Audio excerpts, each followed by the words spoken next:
It's definitely a fun-filled ride, and it's definitely well-paced. The dip is definitely the most exciting part. Coming from the mountain down the track, it goes right under the timber-framed bridge. It looks like you're gonna run smack into it, and the very last second you dip down. People look thrilled until they get to right there, and then there's definitely genuine fear. The cave with the monster is also really, really cool. My brother walked outside with me to the backyard, and he said, "Michael, we're gonna build the Matterhorn." And I thought, okay, that makes perfect sense.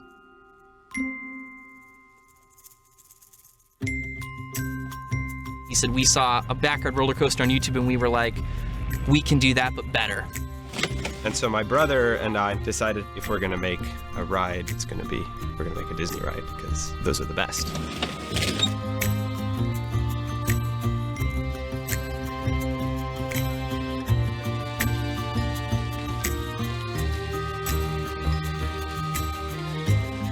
When I'm talking with people, I'll be like, yeah, I was in Napa, working on the roller coaster, filming the roller coaster, and they'll be like, what now? Wait, are you serious? That you built, what? How? The Matterhorn is one of my favorites, absolutely. We used to live in Southern California, and when we lived there, we were annual pass holders. That's our go-to vacation spot. It was something that my parents, it meant a lot to them when they were growing up. So the original ride is called the Matterhorn. We added the Alpine Escape. People see it online and it looks big, but when you actually stand next to it and you realize just how much work has to go into a project like this, it sort of takes your breath away. It is kind of fun to call and say, yeah, we need a ton of steel, literally. That was cool. I would compare it a lot to the old barn raising they used to have back in the day. It's a lot like that, just bringing a whole bunch of friends together, drawing up plans. There was a lot of trial and error.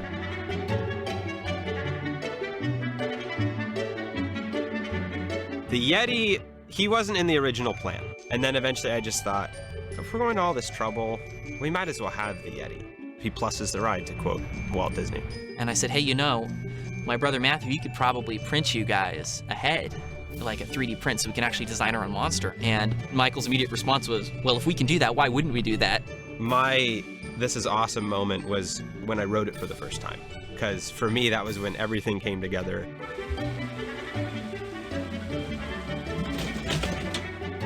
During the night, the ride sort of takes on a life of its own. We designed a full-on fireworks projection show, similar to how Disneyland has the lights projected on their castle, and we projected a light display straight onto the side of the mountain with a full music track.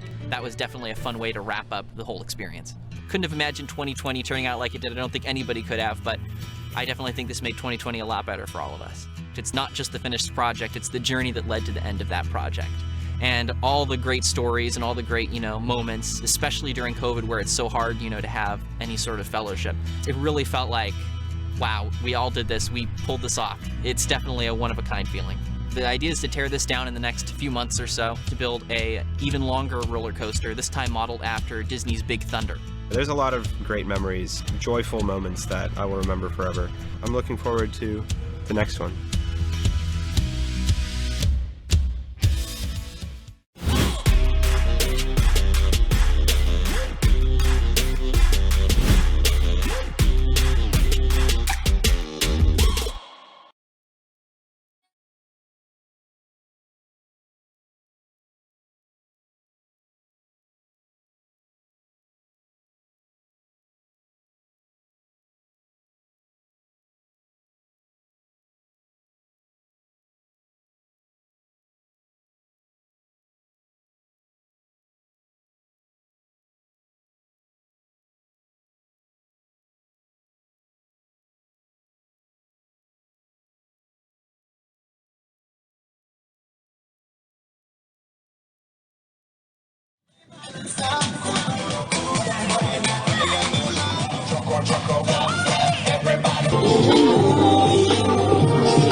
On your face.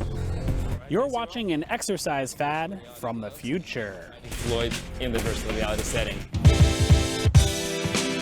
Today we're talking all about virtual reality, or VR. Now, VR's been around in some form or another since the early 60s when Mort Hellig developed the Telesphere Mask, the first head-mounted 3D display. Since then, VR has come a long way. It's being used for gaming, working out, and even as a substitute for going on vacation. And now, the VR world is setting its sights on even more ambitious applications.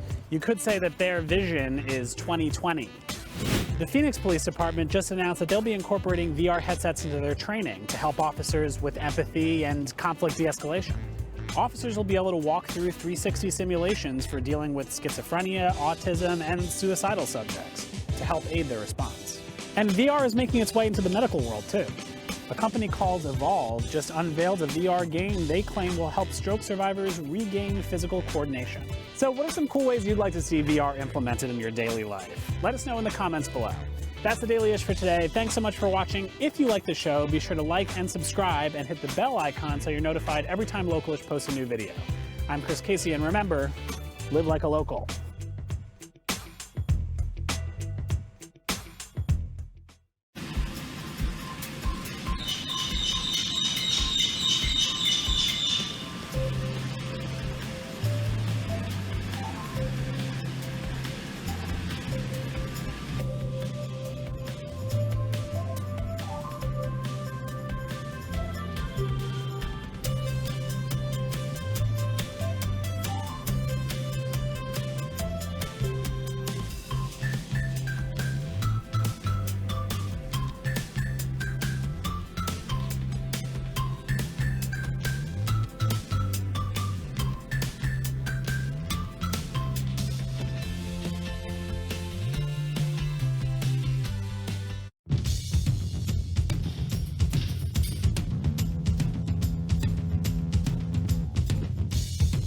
Today we are here at the Sterling Hill Mine in Ogdensburg, New Jersey, where we're going to experience firsthand the wonders of one of the most famous zinc mines on the planet.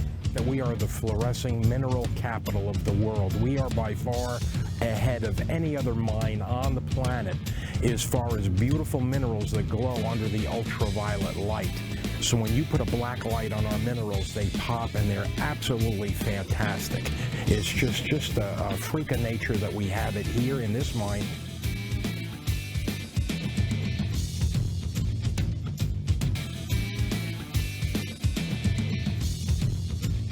This was an incredibly rich zinc mine along with the one in Franklin, New Jersey. The zinc was very pure, so we use it for so many things. It's just one of those things we don't talk about, but where does it come from? This is where it used to come from. This mine went until 1986.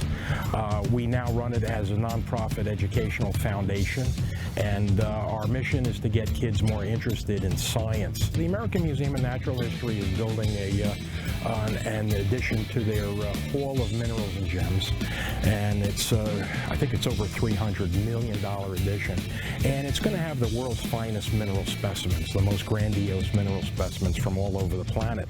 And we were honored that they came here and they quarried out a giant slab. It's about 16 feet long, 10 feet high, and that'll be illuminated with about 16 big ultraviolet lamps.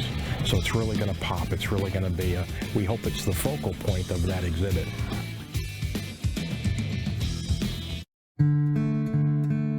My name is Nico Seha, and I'm from Brentwood. I'm 12 years old.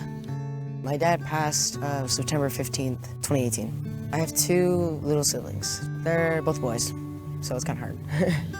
Okay, 1 minute, people of Buckeye, 1 minute. We are at Camp Arroyo, which we're using for Camp Hope.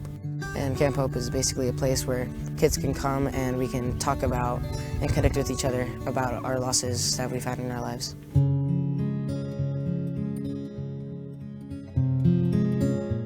So my dad, he passed away the morning of September 15th, 2018. And he died from a heart attack. So, yeah, so it was really difficult seeing that ambulance drive away from the house and going to my cousin's house, so. Both of my brothers here are joining me at Camp Hope so we can overcome our loss of our dad together, and so we can learn how to deal with it better at home. My little brother, the smallest one. And every time he sees me, he comes up to me, gives me a hug, and it feels nice to know someone's here that's in my family and that cares about me and the loss. Chloe, James, Josh, Logan, Masha. This is actually a reunion camp. The actual Camp Hope was in April. There's people in my cabin that I know, and it's really nice to connect and be able to talk about that loss one more time with a group of people that I know. So I felt really sad, angry, I felt dread, confused, and it felt it was unfair.